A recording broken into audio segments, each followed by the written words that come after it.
Ibram Kendi, the director of the Center for Anti-Racist Research at Boston University, a man considered by Time magazine to be among the 100 most influential people in the world, has a message for white people. We white people, it turns out, are not part of humanity. I don't think white people worldwide have really reckoned with how much their own personal identity is shaped by constructions of whiteness, and how much that construction of whiteness prevents white people from connecting to humanity. In other words, recognizing that when you recognize that you are part and parcel of humanity. In other words, you're not over humanity, right? It allows you to really be able to connect to people who don't look like you, who have kinky hair, who have dark skin, and to see yourself in them. And it's whiteness that prevents that, right? And when you're not able to see yourself in other human beings, that creates all sorts of problems. White people aren't human. That's the point for those who missed Kendi's not so subtle argument. White people's race, the race with which we are born, which we cannot change, which not even Rachel Dolezal can change, try as she might, that prevents us from being human because it prevents us from connecting with humanity, which is just a euphemism. It's just a flowery way of saying being human. Liberals love to bandy about that word dehumanizing in all sorts of silly contexts. Here, Kendi is explicitly dehumanizing all white people. What Kendi is saying here is nothing more than the pretentious, clubbable version of the sort of mottos that black identitarians are chanting in South Africa. Shoot to kill, kill our, shoot to kill, Namaza, kiss the poor, the farmer, kiss the poor, the farmer, brr, pa, pa, brr, pa, pa, attention. Shoot the boa, shoot the farmer. That's Julius Malema, president of the third largest political party in the South African parliament. That's what he's saying. What he's saying sounds a little dumber and cruder than what Kendi's saying. The point is exactly the same. Shoot the boa, shoot the farmer. These people aren't human. Kendi's not quite as blunt, but he is making the same argument. White people are not human, therefore not entitled to any human rights or any political rights for that matter. Political rights are only for humans. The only practical difference between the two is that Malema chants his psychopathic hatred at political rallies in a failing African state, and Kendi preaches his in Netflix screening halls to the applause of the liberal establishment. I'm Michael Knowles. This is The Michael Knowles Show.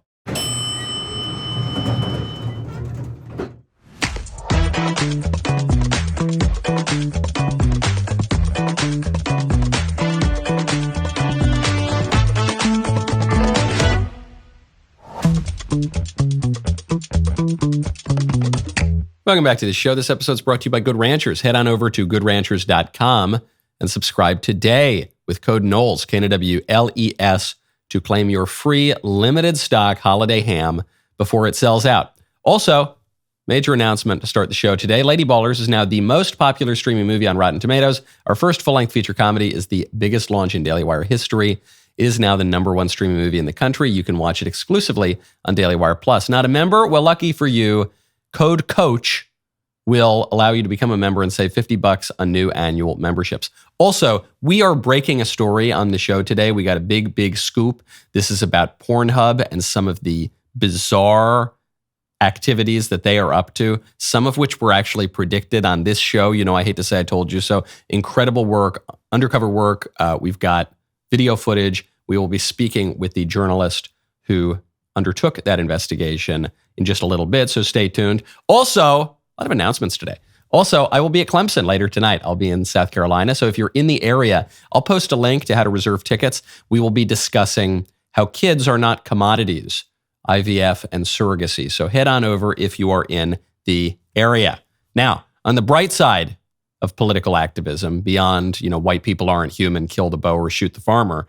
On the bright side, not only is Lady Ballers the #1 streaming movie on Rotten Tomatoes, we also made it to Capitol Hill when Congressman Eric Burlison, my friend who has been on this show before, you might remember him, was questioning Riley Gaines, a star of the Lady Ballers movie, on what is going on with women's sports and the agenda. Check it out.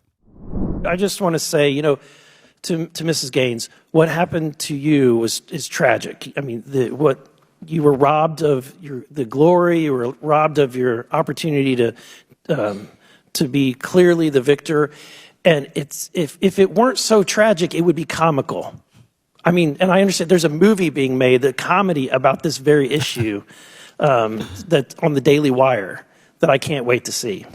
I encourage everyone to watch it.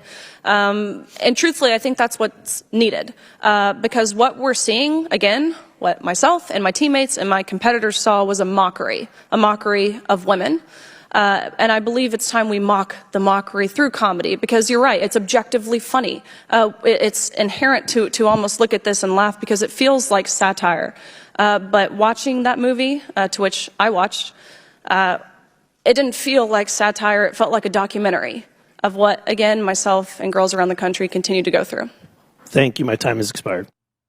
Really important point from Congressman Burlison and, of course, from Riley Gaines. This is called a hearing on transgenderism in women's sports. The way that this has all been framed is about women's sports. And that's a little bit misleading, I think, because no one actually cares about women's sports. If this were just about women's sports, people would write it off and say, don't we have bigger issues in America? Yeah, maybe it's a little wrong. The hulking dudes running and beating the women. But who cares? We're on the brink of World War III. We got a migration crisis. Who cares about women's sports? No one even shows up to watch them. No one goes to WNBA games. It's a minor issue. I agree with you. No one actually cares about women's sports. That's not what this is about. What this is about is justice. No, I'm not. I've never gone to see a women's basketball game, and I never will. I don't even watch men's sports, really. A very small number of exceptions. That's not the problem here. The problem is that these women have trained their whole lives. They were told that there are rules to the game. They were told that if they worked really hard, they could win a trophy and they could get some glory, that they could get even material benefit from it. They could get scholarships. They could go to the college of their dreams. And then that is being stolen from them by men who are breaking the rules of the game. That's what's so wrong. That's how you get someone like me fired up about this. I don't care about women's sports at all. And most people don't. But you don't need to care about women's sports to recognize that this is terribly wrong. And it's deeply unjust, and it's dangerous for women. Don't forget, when dudes started fighting in women's MMA, what happened? Immediately, the dudes started cracking the women's skulls. This is terribly dangerous. It's terribly wrong. Everything about it is absurd. That's what makes it a comedy. One of the critical reviews of Lady Ballers said this movie is actually undercutting its argument that we need to save women's sports, because the joke in the movie is that no one actually shows up to women's sports and they start showing up when the men infiltrate the games. No, the argument of the movie is not that we need to save women's sports. The argument of the movie is we need to protect women and we need to defend justice. That's the message of the movie. Yeah, the movie points out people do want to go see men compete in sports more than they want to see women, because men are bigger and faster and stronger. That's why it's so wrong to have them running and swimming against the women. And it's certainly wrong to have them punching the women in the face. Now, speaking of women, Liz Cheney has got a major, almost announcement. And I am totally here for it right after we talk about ExpressVPN. Right now, go to expressvpn.com/Knowles. The Advent season is a time of joy, gratitude, and reflection. In the midst of the festivities, consider taking a moment to reflect on the digital footprint that accompanies you. Think about all the information on your phone, your searches, your location, websites you shop at, and more. Companies can legally gather this information and sell it for profit. That is why you need to do what I do and trust ExpressVPN to protect your private data. ExpressVPN is an app on your phone and computer. It encrypts all of your online traffic so your data stay private. If you think incognito windows will stop people from tracking your online activity, read the fine print that appears when you start browsing in incognito mode. It says that your activity might still be visible to your employer, your school, or your internet service provider. Without ExpressVPN, every site you visit could be logged by the administrator of that network. I love ExpressVPN because I'm a big Luddite, and it's super easy to use. The app has one button. Once you turn it on, you are protected from prying eyes. DailyWire has partnered with ExpressVPN to get you a special Christmas offer. Go to expressvpn.com/Knowles, Knowles, and get 3 extra months for free. That is expressvpn.com/Knowles. expressvpn.com/Knowles to learn more. Liz Cheney is floating a third-party run for president real hard. She's been teasing this a little bit for the past few months. Now there would seem to be a coordinated effort. You saw multiple op-eds over the last week or so from Liz Cheney and her allies in Washington suggesting that Donald Trump could become a dictator if he were to be elected president again. He is the existential threat to the republic, and so for the good of our country, Liz Cheney might run third party.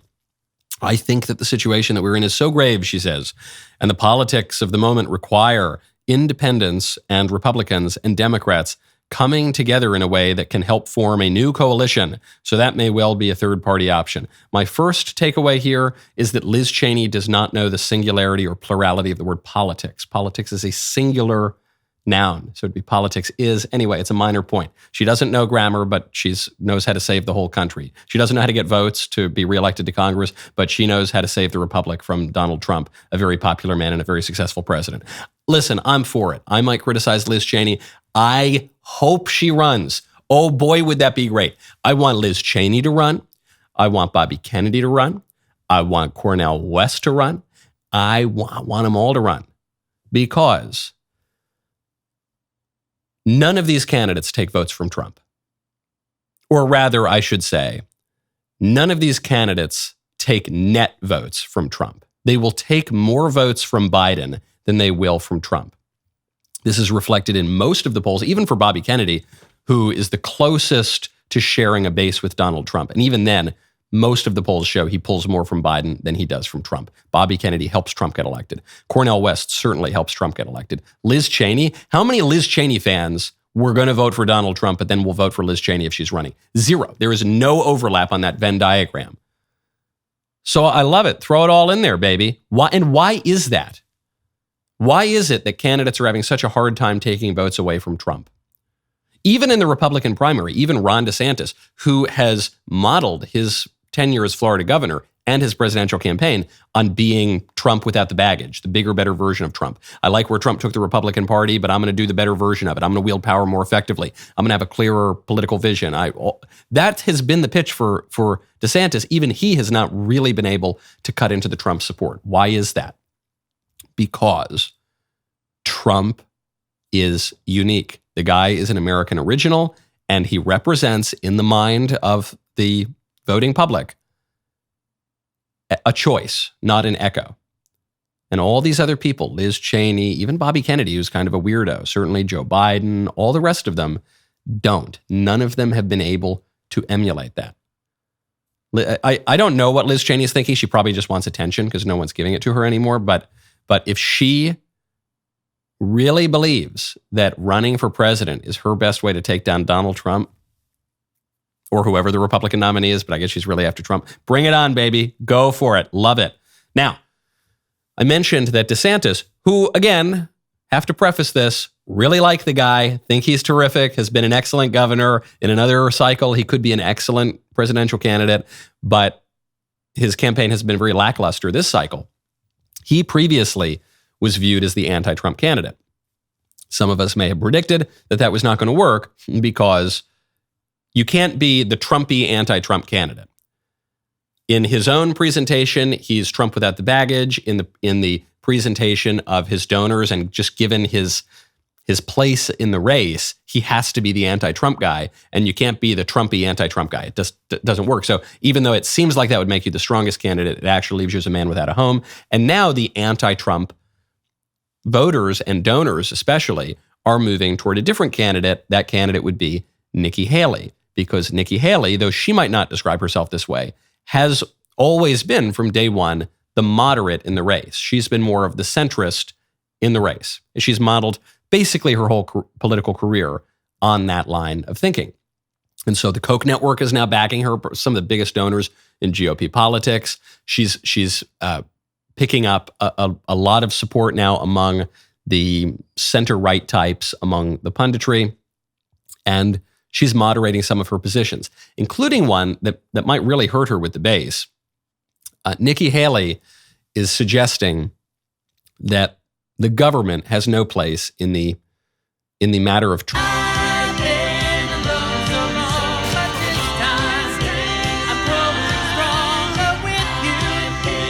Speaking of the GOP presidential field, it is shrinking. I teased this yesterday. Doug Burgum is out. Doug Burgum, the governor of, want to say Montana. I don't even really remember, but I think it was Montana. He made a lot of money in tech or from Microsoft or something.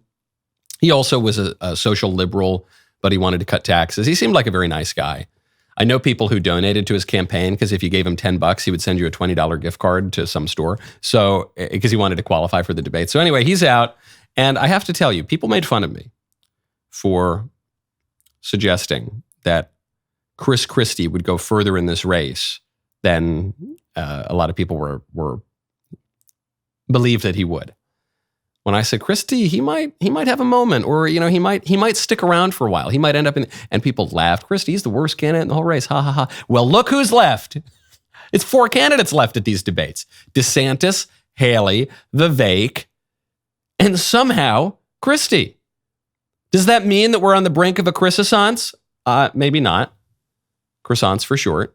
But the man, by knowing what lane he's in, knowing that he is in the centrist lane, he's just an alternative to Trump, that man has stuck around a good long time when he had no right to do it. Ron DeSantis is the best governor in America, and he got reelected by a huge margin. Obviously, that guy should still be in the race. Chris Christie left office in disgrace, and no one likes him anymore, and he's still in it.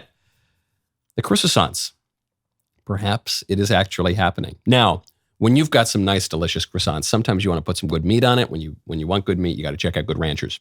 Right now, go to goodranchers.com, use code Knowles. What do green eggs and your Christmas dinner have in common? They both need ham to be complete. Not just any ham, a spiral cut heritage pork masterpiece from Good Ranchers. It's the kind of ham that'll steal the show at your family gathering, and you get it for free with any Good Ranchers subscription. That's a whopping $99 value that you get for free in your first order. Simply subscribe to any box. You will get your free Christmas ham with any order. This subscription is phenomenal. You get $25 off every order, a free gift in every third box, and free shipping on express delivery. Best part is knowing exactly where your meat comes from. That's a local American farm. I have had Good Ranchers for 2 nights in a row now. And usually it's the juicy steaks because I'm more of a red meat guy, but I had the chicken the last couple of nights, and it's just excellent. It's just the best chicken that I eat. I sit down, because Elisa, she'll sometimes buys other meat if we've gone through our Good Ranchers or whatever, and I sit down, I take one bite, whether it's steak, whether it's chicken, whatever. I say, Good Ranchers? She says, uh-huh. I say, how did I know? How did I know? Because it tastes excellent. That's how I know. Head on over to goodranchers.com, subscribe today with code Knowles. Claim your free limited stock holiday ham before they sell out. Act fast, won't last forever. Order before December 11th for guaranteed delivery by Christmas. GoodRanchers.com, code Knowles. When you subscribe, get a free 10-pound holiday ham. Don't settle for the same old holiday fare. Go to Good Ranchers. Good Ranchers, American meat delivered. It's no question, we're living in an upside-down clown world. Basic notions of right, wrong, justice, truth, even reality itself, thrown out the window, totally defenestrated. How are we going to make sense of it all? Join Jonathan Pageau in the new 4-part series, End of the World, as he explains why the world as we know it is ending, how to survive it, and how we can plant the seeds for the next world today. Jonathan Pageau is an iconographer. He is a public speaker, a YouTuber, good pal of Jordan Peterson, a pal of mine as well, even though he's one of those Eastern Orthodox types. He still has a thing or two to teach you. You might remember him from his profoundly illuminating comments in Jordan's series on Exodus. Well, now he's back. He will draw upon his deep knowledge of Christian tradition, stories, mythology, and history to explain the contradictions in our society, wacky phenomena, and how this pattern will reach its conclusion. In End of the World, you will receive a thoughtful framework to make sense of these confusing times and a roadmap to lead us out of the clown world and restore order. The first episode is available today exclusively on DailyWire Plus. If you haven't become a member, this is the perfect time. DailyWire.com/subscribe. Unmask the carnies and see beyond the end. Watch End of the World today. Now, turning to the Democrat side of the presidential race, major Democrats are souring on Joe Biden. In fact, Bill Maher, who he's sometimes unorthodox with the left, but he's generally a reliable center-left guy. He just came out on his show and he said that not only is Biden messing up, Trump is actually right when he talks about education.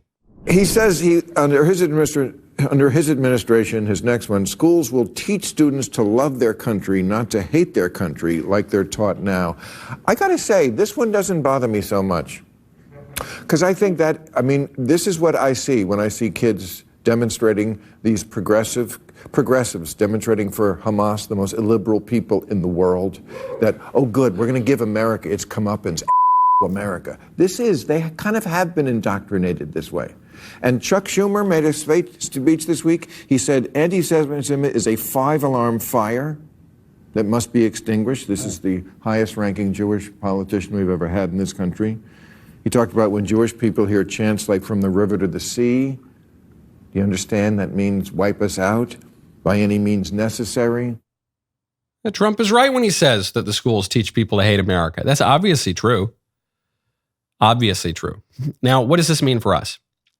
Does this mean that Bill Maher is a right-wing Republican now? No, he's not. Does it mean that the right should suck up to Bill Maher as we sometimes do? No, I don't think we should do that. Bill Maher is the perfect mainstream center-left guy. He's a great example of that guy. And so the use of Bill Maher for Republican political purposes is as a barometer. And the Bill Maher barometer reading here is telling us something that a lot of us have seen for years at this point, which is that the education issue is great for Republicans. The Chamber of Commerce types, the squishes, the forget about social issues types, they don't want to talk about that. Oh no, just leave it to the parents and the local communities and let's not talk about what's being taught in the schools. Let's not talk about the ideologies foisted on little kids. Let's just ignore that. No. Bill Maher is saying, man, these schools, they're teaching kids to hate America. What's wrong with these guys? Yeah. The education issue got Glenn Youngkin elected in Virginia. It was related to the in education issue, but it got Glenn Youngkin elected. That education issue was one of the biggest drivers to get Ron DeSantis reelected in Florida. Ron DeSantis going in, taking over a school, a big lib school, New College of Florida, going in, hostile takeover, filling it up with conservatives, changing the curriculum so it stopped teaching anti-American nonsense and started being a serious educational institution. Great, love it. Why? Why is this such a good issue? Because everyone has kids that are in some kind of schooling or another. Because during COVID, parents for the first time saw the kind of nonsense their kids were being taught, which led to a huge spike in homeschooling. Because the left has turned parents into a unified political group for the first time ever. It's a great issue. Any Republican who wants to win needs to run on this issue. It appeals to so many people. This issue appeals to suburban moms in the Midwest. It appeals to recent Muslim immigrants in Dearborn, Michigan. No one wants their kids to be taught this lunacy in schools. Great issue. It even appeals to Bill Maher. Now, speaking of Bill Maher, on a different episode of his show, Roseanne Barr, who I think I can now refer to as my colleague, because that's pretty great. I want to put that in my Twitter bio. Colleague of Roseanne Barr, because Roseanne is going to be the voice in our show Burcham.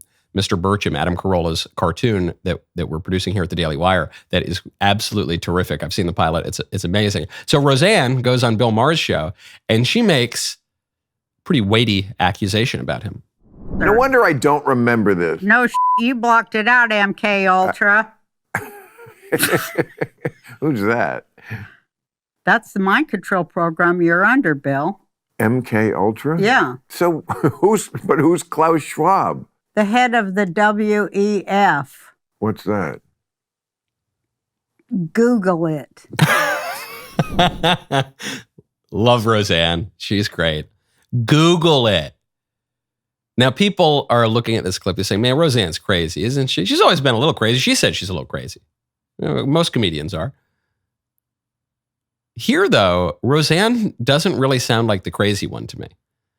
Roseanne comes out, she says, Bill, you're under an MKUltra mind control program. MKUltra was that program of the CIA to try to control people's minds. It's also my preferred nickname. I really like, I'm going to rename my show MKUltra. I think that's really great. Okay, that's a big, crazy, wild accusation. But the crazier thing is, Bill says he doesn't know what it is. He's never heard of MKUltra.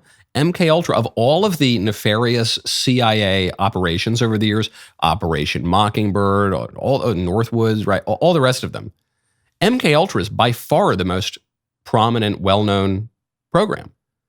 Bill Maher is seriously saying he's never heard of MKUltra? Then she goes, she cuts in later in the interview, she's talking about the World Economic Forum and Klaus Schwab. Klaus Schwab, everyone's heard of Klaus Schwab. Not everyone.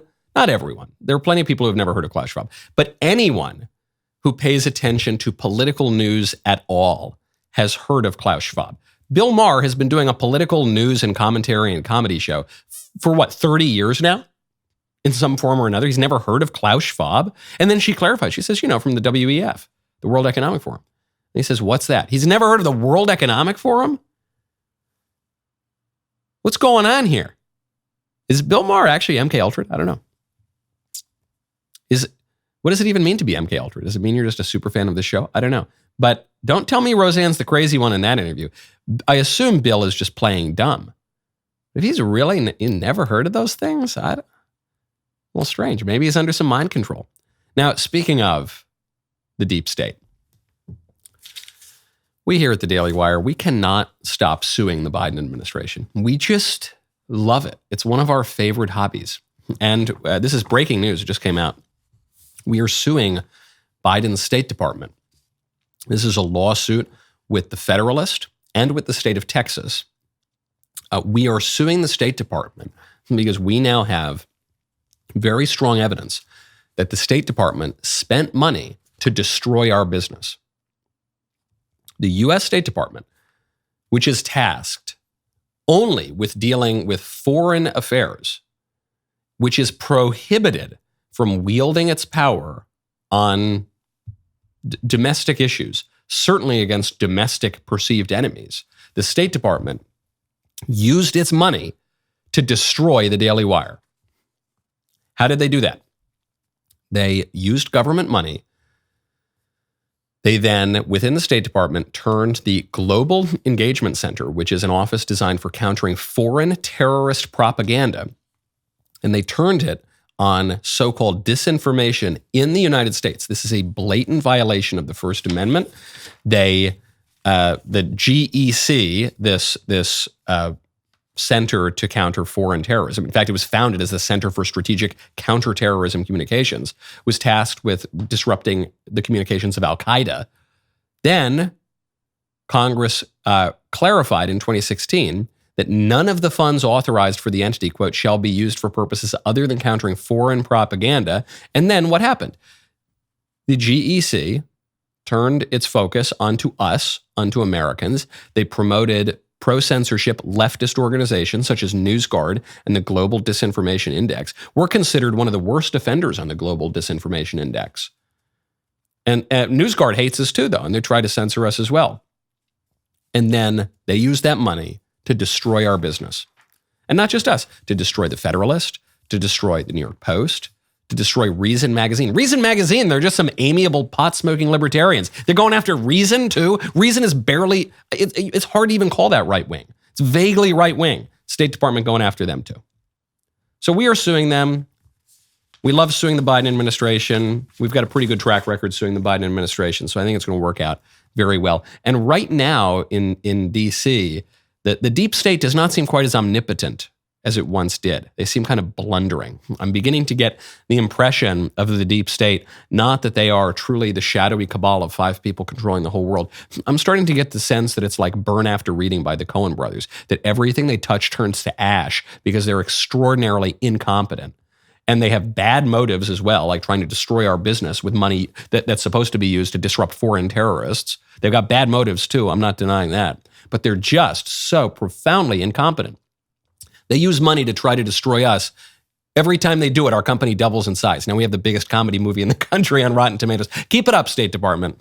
While we sue you for this, keep spending more money to destroy us. I think by the end of it, we're going to be the biggest media company in the world. Now, that would help me sleep easy at night. When you want to sleep easy, you got to check out Beam.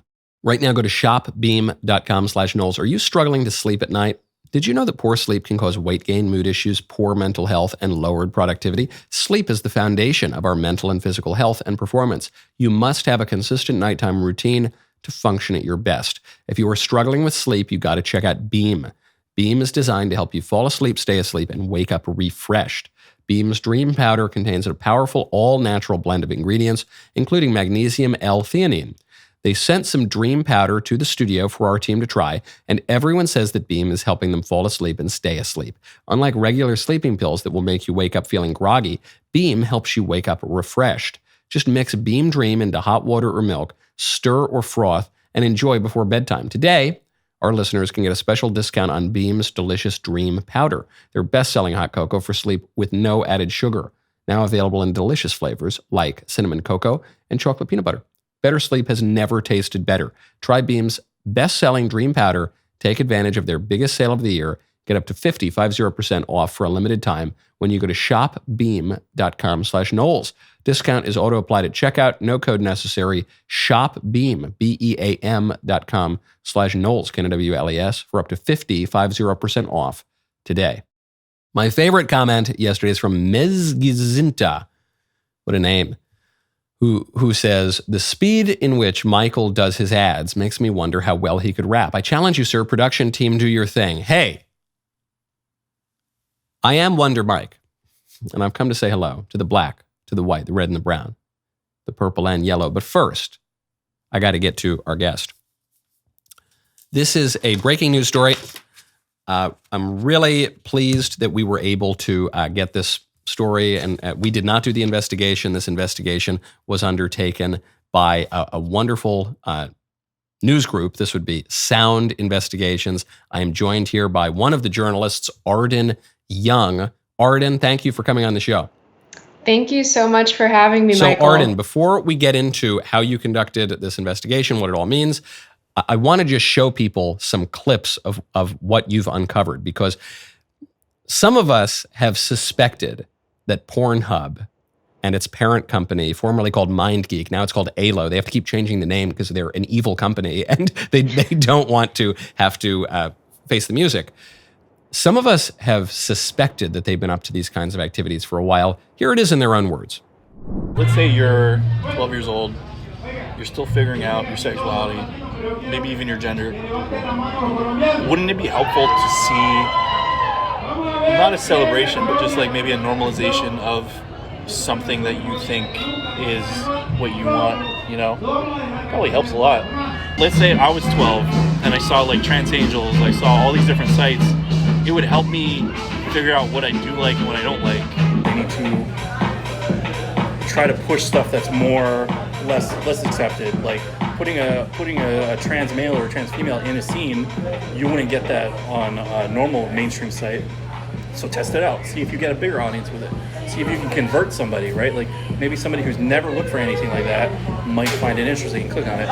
Same thing for bi stuff, same thing for gay. That's another senior scriptwriter at MindGeek, now called ALO, but we all know it as Pornhub. That's just the biggest pornographers on the planet.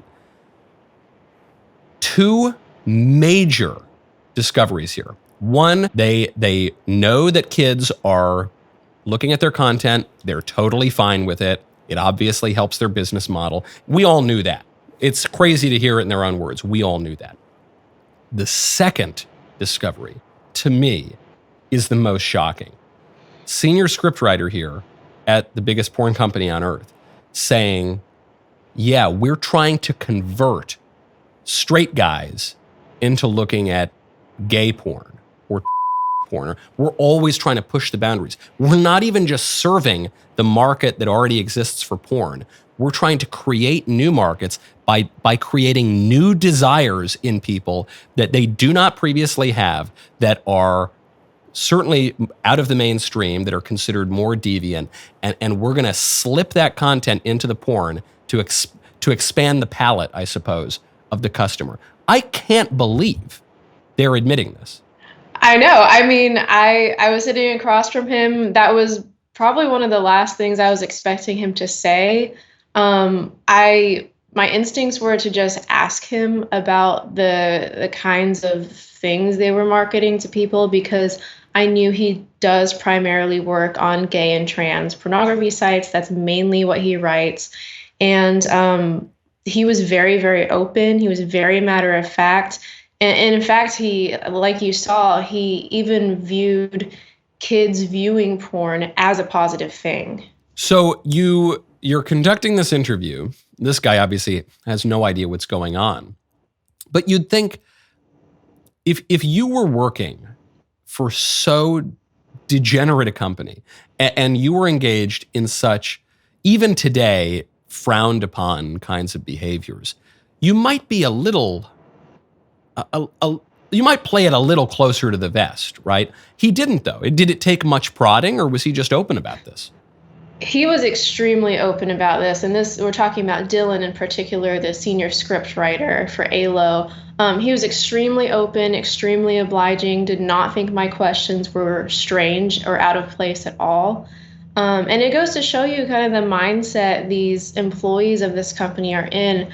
Porn, in all of its forms, are so normalized to them, and they're so callous to something as serious as a child being able to view pornography. But of course, we all know, and in fact, in one of your interviews, you mentioned that the median age of exposure to pornography now for kids is something like 11. Frankly, I'm surprised it's that high. I would even suspect it might be lower. Maybe today it is lower.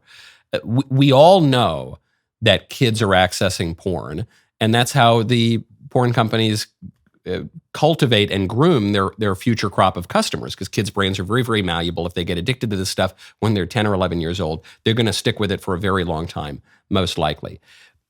Again, it's horrifying. They should be prosecuted for it. It's just evil. It's great to hear them admit it.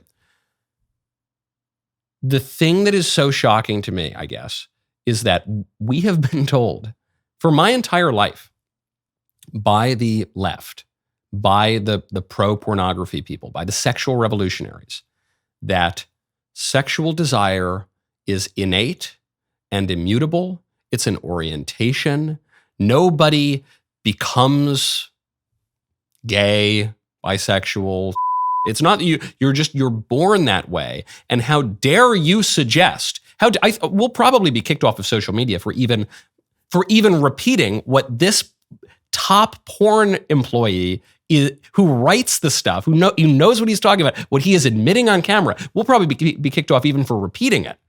But what he is saying is, yeah, nah, that's all bunk. Actually, yeah, you can convert people. That's how our business model works. You got to slip in this weirder stuff. So you take a guy who's been straight his whole life, who's never entertained any other kind of thought, and then you try to get him. Well, actually, you went even in greater depth with him. Let's play that clip.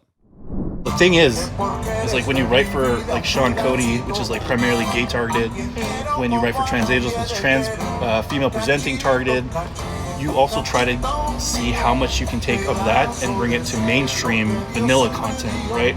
Because like Brazzers and Reality Kings is predominantly for straight men, but you try to like push the envelope as much as you can. Be like, okay, can I hint at like bi content here? Can I like talk more about like, what if we brought a trans talent onto the site? And you kind of like take those risks to try and broaden it a little bit more, even though you know that you have a site dedicated to that, right? Like you're always trying to push it a little further. Because the thing about Trans Angels, which is a site, it's female presenting trans women, and like they sell that to straight men. Like that's the demographic. There it is. They're trying to the straight guys. I mean, that's not my words. Hey, social media companies, don't take me off for saying that. That's what the senior writer at MindGeek, the guy who writes all of this porn, he is saying, we are trying to take straight guys. Our target demo is converting straight guys into. Yeah, and I think he meant convert in the marketing sense, which doesn't really make it any better. Well, it's the same really sense. They're concerned about profits. Yes, there's a whole conversation to be had about the business model and capitalism. But when we're talking about a product that involves, at a very deep level, your own desires and your own identity, then when you convert people to the product, you're converting them in their desire and their identity. Exactly.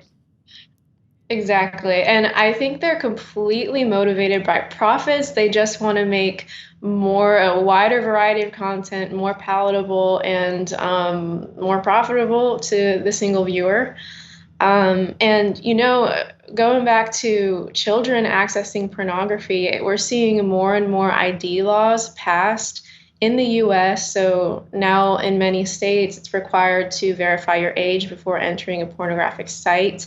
ALO, and the parent company of Pornhub, is actively suing some of these U.S. states, trying to stop this from happening, because they openly admit that requiring their ID before accessing porn actually drives down their traffic by 80%. So for them, protecting children is not a concern. Maximizing profits is 100% their concern, and they don't seem to care who they harm in the process. Of course not. I thought it told the whole story when Utah first passed. I think it was Utah passed that ID law, and instantly Pornhub said, "Okay, we're not doing business in the state of Utah anymore." And said, "Well, there you go. There you have it." Arden, can you stick around for a little bit? We've got to end this portion of the show. We will go into the member block exclusively for the Crème de la Crème DailyWire members, but there's so much more that I want to ask you. Should you stick around? All right. Absolutely, the rest of the show continues now. Head on over to dailywire.com/subscribe if you want more of this breaking story, exclusive story from Arden and Sound Investigations, and so much more. We'll see you there.